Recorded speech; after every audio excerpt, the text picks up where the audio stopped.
વિદ્યાર્થી મિત્રો, સંસ્કૃત સાહિત્યના ઉત્તમ 5 મહાકાવ્યો છે. કાલિદાસકૃત રઘુવંશમ અને કુમાર સંભવમ, ભારવીકૃત કિરાતાર્જુનિયમ, માગ રચિત શિશુપાલ વધ અને શ્રીહર્ષ રચિત નૈષધ્ય ચરિત. આમ સંસ્કૃત સાહિત્યના આ 5 ઉત્તમ મહાકાવ્યો છે. આજે મિત્રો એમાંથી આપણે રઘુવંશ મહાકાવ્ય વિશે ચર્ચા કરીશું. તેમાં રઘુવંશનો સંક્ષિપ્ત સાર અને એનું મહાકાવ્ય તરીકે મૂલ્યાંકન આપણે આજે કરીશું. જે મિત્રો આ 5 મહાકાવ્યો છે એમાંથી 2 પ્રશ્નો મહાકાવ્યને લગતા પરીક્ષાની અંદર મહત્ત્વના હોય છે. તો મિત્રો, કાલિદાસકૃત રઘુવંશ સંસ્કૃત સાહિત્યના 5 મહાકાવ્યોમાં શ્રેષ્ઠ ગણાય છે. રઘુવંશ કાવ્ય 19 સર્ગનું મહાકાવ્ય છે. મિત્રો, કથાનક સાર આપણે સર્ગવાઇઝ સંક્ષિપ્તમાં જોઈએ. પ્રારંભે પાર્વતી અને પરમેશ્વરની વંદના છે. કવિ આરંભે પોતાની નમ્રતા અને વિનય પ્રગટ કરીને રઘુવંશી રાજાઓના સામાન્ય લક્ષણો ગણાવે છે. સૂર્યવંશના પ્રથમ રાજા મનુનો ઉલ્લેખ પછી કવિ દિલીપ રાજાના વર્ણનથી કથાનકનો સૂત્રપાત કરે છે. સંતાન પ્રાપ્તિ માટે અનુષ્ઠાન કરવાની ઈચ્છાથી દિલીપ સુદક્ષિણા વશિષ્ઠના આશ્રમે જાય છે. કામધેનુના શાપ નિવારણ માટે તેની પુત્રી નંદિની ગાયની સેવાનો વશિષ્ઠ રાજાને આદેશ આપે છે. આ મિત્રો પ્રથમ સર્ગની અંદર આ સંક્ષિપ્ત સાર આવો છે. હવે સર્ગ 2ની અંદર આપણે જોઈએ. એક દિવસ સુધી રાજા રાણી ગાયની નિષ્ઠાપૂર્વક સેવા કરે છે. 21 દિવસ સુધી રાજા દિલીપ અને સુદક્ષિણા ગાયની નિષ્ઠાપૂર્વક સેવા કરે છે. નંદિની દિલીપની ભક્તિની કસોટી કરવા માયાવી સિંહ તેની પર તરાપ મારવા તૈયાર થયો હોય તેવું દ્રશ્ય ખડું કરે છે. દિલીપ અને સિંહ વચ્ચેનો સંવાદ રચાય છે. પોતાનું બલિદાન આપી ગાયને બચાવવા તૈયાર થયેલા દિલીપ પર ગાય પ્રસન્ન થાય છે અને પુત્ર થવાના આશીર્વાદ આપે છે. તો મિત્રો, અહીં 21 દિવસ સુધી નિષ્ઠાપૂર્વક ગાયની સેવા કરવાથી પુત્ર પ્રાપ્તિનું ફળ પ્રાપ્ત થાય છે. ત્રીજા સર્ગની અંદર સુદક્ષિણા રઘુને જન્મ આપે છે. દિલીપ સોમો યજ્ઞ આરંભે છે. ઇન્દ્ર યજ્ઞનો અશ્વ ચોરી જાય છે. ઇન્દ્ર અને રઘુ વચ્ચે યુદ્ધ થાય છે. પ્રસન્ન થયેલો ઇન્દ્ર રઘુને પિતાના યજ્ઞના પૂર્ણ ફળને આપે છે. અને મિત્રો, ચોથા સર્ગમાં રઘુના ચારે દિશામાં થયેલા દિગ્વિજયનું તથા વિશ્વજીત યજ્ઞ કરી સર્વસ્વ દાન કર્યાનું અહીં મિત્રો વર્ણન કરવામાં આવ્યું છે.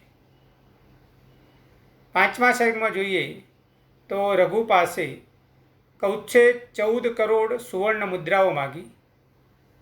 આ કિંચન રઘુએ કુબેર પર ચઢાઈ કરવાનો વિચાર કર્યો.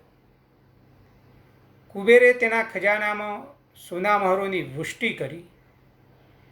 રઘુને અજ નામનો પુત્ર જન્મે છે. અજ અને ઇન્દુમતીના સ્વયંવરમાં જાય છે. માર્ગમાં પ્રિયંવત ગાંધર્વનો પ્રસંગ આલેખાયો છે. અને મિત્રો, છઠ્ઠા સર્ગમાં ઇન્દુમતી સ્વયં વર્ણન, તેના અજ સાથે થયેલા લગ્ન એની વાત આવે છે. સાતમા સર્ગમાં જોઈએ તો અજ અને નિરાશ થયેલા રાજાઓ વચ્ચે થયેલા યુદ્ધનું વર્ણન જોવા મળે છે. આઠમા સર્ગમાં ઇન્દુમતીનું અકાળ અવસાન અને અજ વિલાપનું વર્ણન જોવા મળે છે. દશરથને ગાદી સોંપી અજે ગંગા યમુનાના સંગમ પર અનશન કરી દેહત્યાગ કર્યો એવી વાત આવે છે.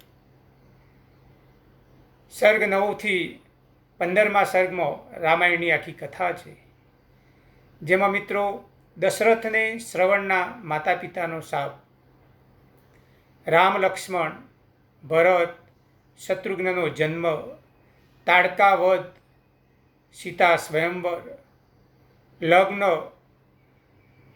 પરશુરામ સાથે સંઘર્ષ, વનવાસ, સીતાહરણ, વાલીવધ, રાવણવધ વગેરે જોવા મળે છે.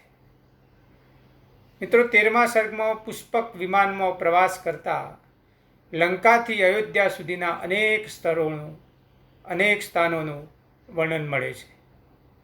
14મા સર્ગમાં સીતા ત્યાગની વાત આવે છે. 15મા સર્ગમાં લવ કુશ જન્મ, લવણાસુર વધ, મથુરા નગરીની સ્થાપના, શંભુક વધ, સીતાનો ધરતીમાં વિલય અને રામ લક્ષ્મણનું સરયુમાં વિસર્જન વગેરે ચર્ચા આ 15મા સર્ગમાં જોવા મળે છે.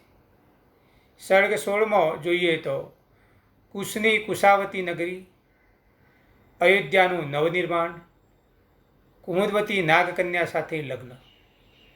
અને 17મા અને 18મા સર્ગમાં મિત્રો દુર્જય વધ પછી કુશનું મૃત્યુ, કુશનો પુત્ર અતિથિ અને પછી તેના વંશમાં થયેલા નિષદ, નલ, નભસ, પુંડરીક વગેરે બીજા 19 રાજાઓનું વર્ણન જોવા મળે છે.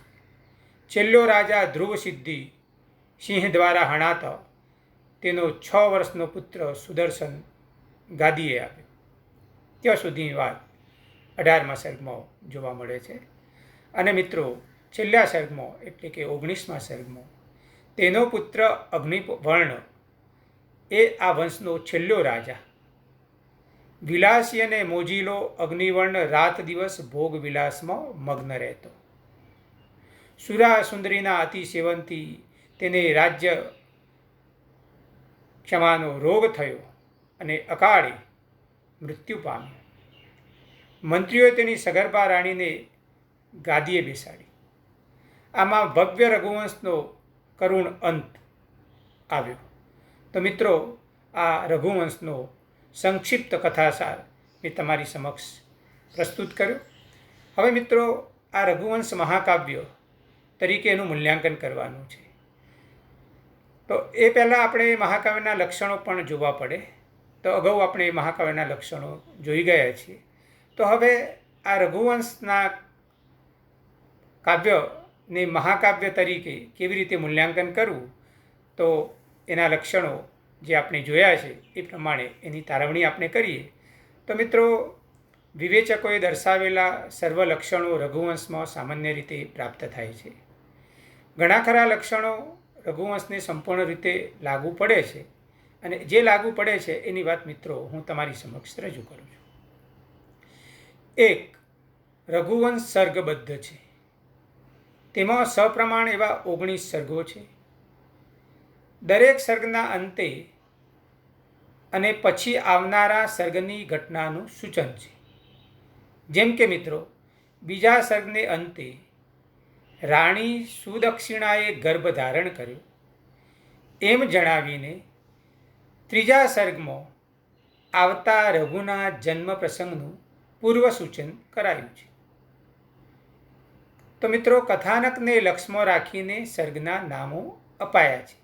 જેમ કે બીજો સર્ગ નંદિની વર પ્રદાન, ચોથો સર્ગ રઘુ દિગ્વિજય, 8મો સર્ગ અજ વિલાપ વગેરે. હવે 2, દરેક સર્ગમાં એક જ છંદના શ્લોકો છે. જેમ કે પહેલો સર્ગ તો અનુષ્ટુભમાં શ્લોક જોવા મળે છે રઘુવંશમાં, બીજો સર્ગ ઉપજાતિ છંદમાં અને ત્રીજો સર્ગ વંશસ્થમાં અપાયેલો છે. તો મિત્રો પ્રત્યેક સર્ગને અંતે વંશ પલટો સાધવામાં આવ્યો છે. જેમ કે ત્રીજા સર્ગમાં સળંગ વંશસ્થ છંદ પછી અંતે હરિણી છંદનો પ્રયોગ છે. બીજા સર્ગના 1-74 શ્લોકો ઉપજાતિ સર્ગમાં અને જે અંતિમ શ્લોક છે એ માલિની છંદમાં જોવા મળે છે. તો પ્રત્યેક સર્ગને અંતે વંશ પલટો પણ સાધવામાં આવ્યો છે, એની વાત મિત્રો છે. હવે આગળ જોઈએ 3. રઘુવંશ એ શીર્ષક એ સૂર્યવંશના પ્રતાપી અને દિગ્વિજયી શ્રેષ્ઠ રાજા રઘુના નામ પરથી યોગ્ય રીતે જ અપાયું છે. તેનો મિત્રો આરંભ જગતના માતા પિતા પાર્વતી અને પરમેશ્વરને નમસ્કાર કરીને થયો છે. વાગર્થા વિવ સંપુક્તૌ વાગર્થા પ્રતિપત્તયે જગતઃ પિતરૌ વંદે પાર્વતી પરમેશ્વર. તો મિત્રો તેનો આરંભ જગતના માતા પિતા પાર્વતી અને પરમેશ્વરને નમસ્કાર કરીને થયો છે. 4.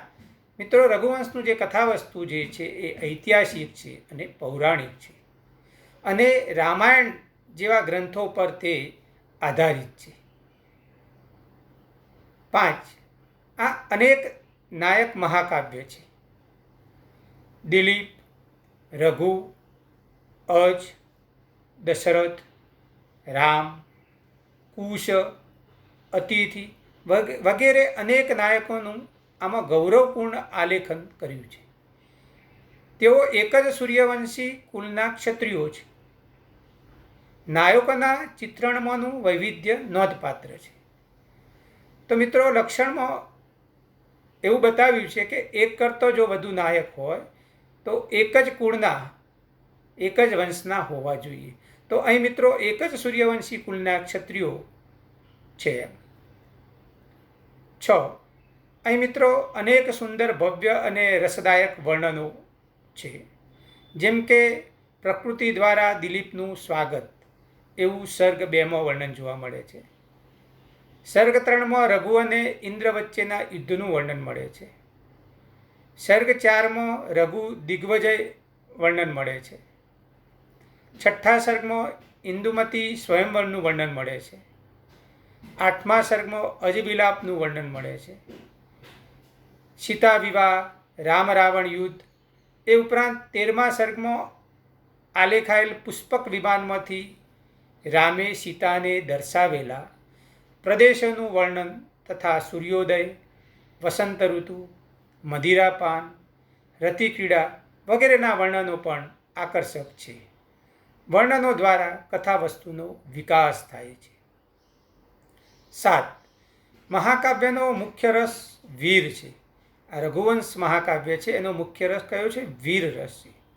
અને શૃંગાર, શાંત, કરુણ, અદ્ભુત વગેરે ગૌણ રસ તરીકે નિષ્પન્ન કરાયા છે. તો અહીં શબ્દ અને અર્થના અનેક ઉત્તમ અલંકારોની પારાવાર સમૃદ્ધિ છે. તો મિત્રો મહાકાવ્યનો મુખ્ય રસ શૃંગાર, વીર અને શાંત આ ત્રણમાંથી એક હોવો જોઈએ એવું લક્ષણ બતાવ્યું છે. તો આ રઘુવંશ મહાકાવ્યનો મુખ્ય રસ વીર છે. અહીં સીધી રીતે સજ્જન પ્રશંસા વગેરે નથી. સમગ્ર મહાકાવ્યમાંથી કાલિદાસનું જીવન અને તેના અનેક પાસાઓ વિશેનું ઊંડું અને અખિલાઈભર્યું જીવન દર્શન વ્યક્ત થાય છે. તો મિત્રો આપણે જોયું તેમ મહાકાવ્યના લક્ષણોનો સુભગ સમન્વય રઘુવંશમાં સફળ રીતે થયેલો નજરે પડે છે. મિત્રો સત્ય હકીકત એવી છે કે વિવેચકોએ રઘુવંશને નજર સમક્ષ રાખીને લક્ષણો તારવ્યા છે. રઘુવંશ સંસ્કૃતના 5 ઉત્તમ મહાકાવ્યોમાં શ્રેષ્ઠ સ્થાને બિરાજે છે. અહીં કાલિદાસની કાવ્ય પ્રતિભાની પરાકાષ્ઠા છે. માટે તો મિત્રો કહેવાયું છે કે કહ ઇહ રઘુકારે ન રમતે રઘુવંશ પર લખાયેલી 50 ટીકાઓ તેની લોકપ્રિયતાનો પુરાવો છે. તો મિત્રો, રઘુવંશ એટલે મહાકાવ્યનો આદર્શ. અસ્તુ.